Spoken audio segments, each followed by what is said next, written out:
Hi everyone and welcome back to the channel. Today we are solving the lead code problem called concatenation of consecutive binary numbers. This problem looks scary at first, but once you understand the trick, the solution becomes very clean and elegant. So the problem is we are given an integer n and we need to return the decimal value of the binary string formed by concatenating the binary representation of 1 to n in order. And if the result is very big, we need to do the operation of modulo of 10 to the power 9 plus 7. So we are given a number n, and for every number from 1 to n, we have to convert it into binary. Then we concatenate all these binary numbers together to form one very large binary number. Finally, we converted that binary number into decimal and returned the result modulo 10 to the power 9 plus 7. So let's look at example where let's for example n equal 3. So if we moved from 1 to 3, first we'll have number 1 with binary representation 1 and number 2 with binary representation 1 0, and finally number 3 with the binary representation 1 1. So we will concatenate this binary representation. So first we will have 1, then concatenate 2 to it, gonna be 1 0, giving the result of number 6. And finally we add number 3 to the last bits.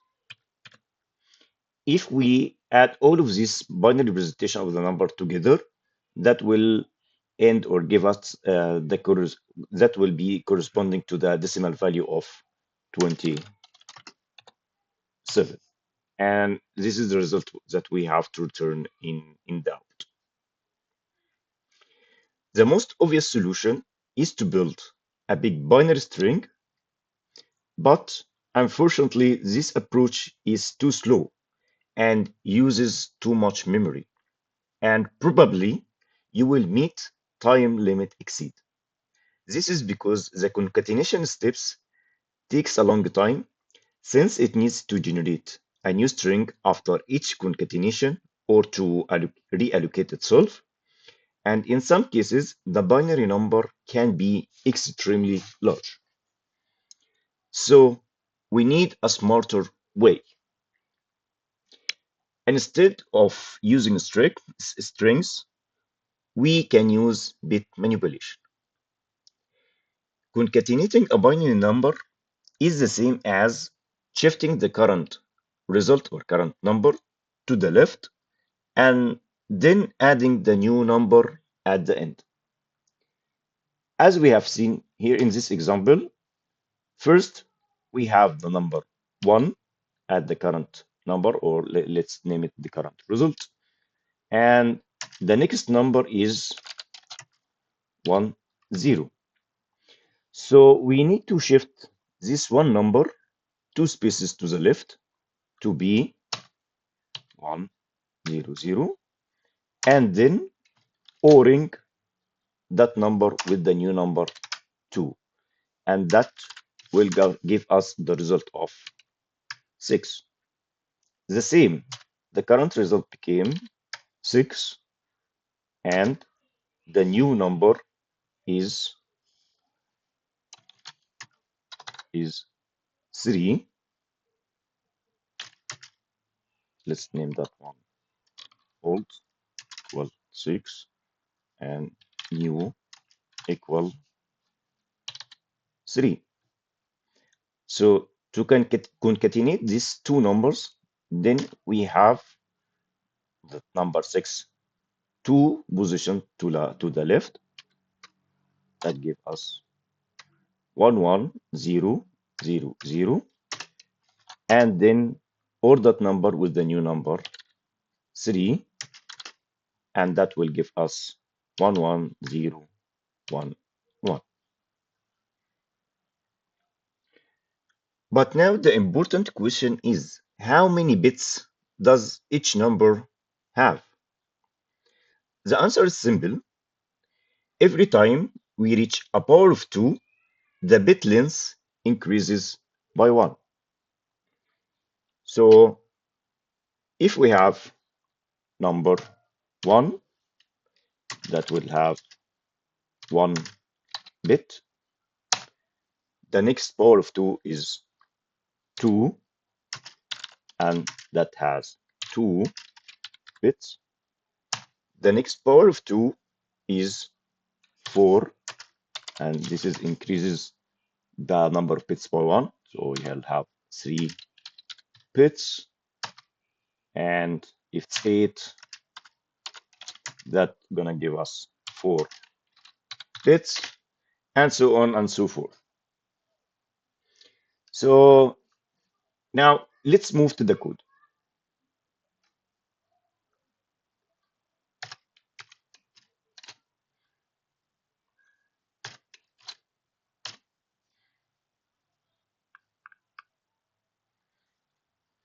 We start by creating a variable called result to store our final answer. But first, let's define the modulo variable,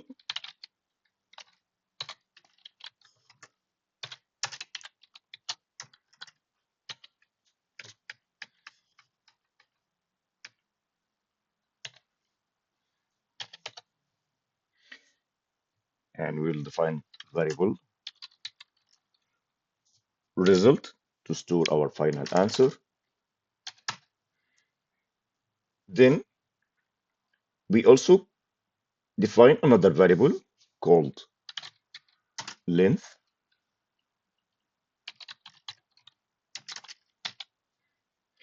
and we will use that variable to track how many bits the current number needs.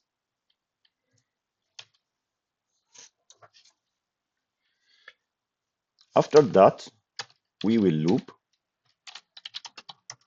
from 1 to n,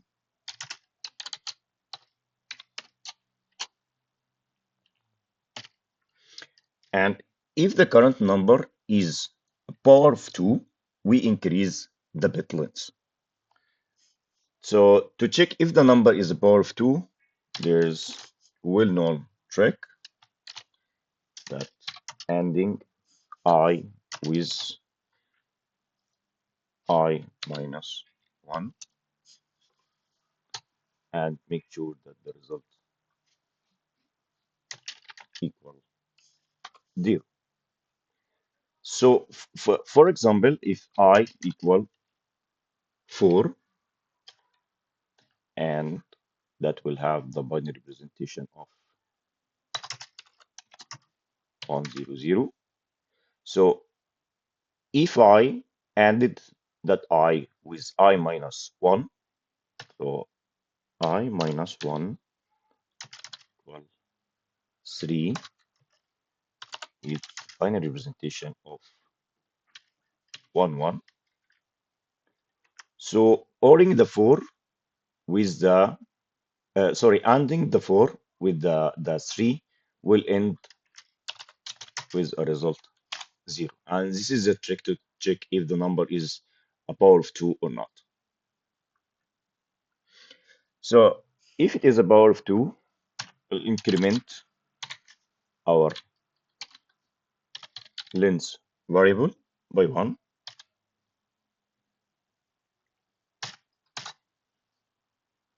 And then I will concatenate the new number to the result.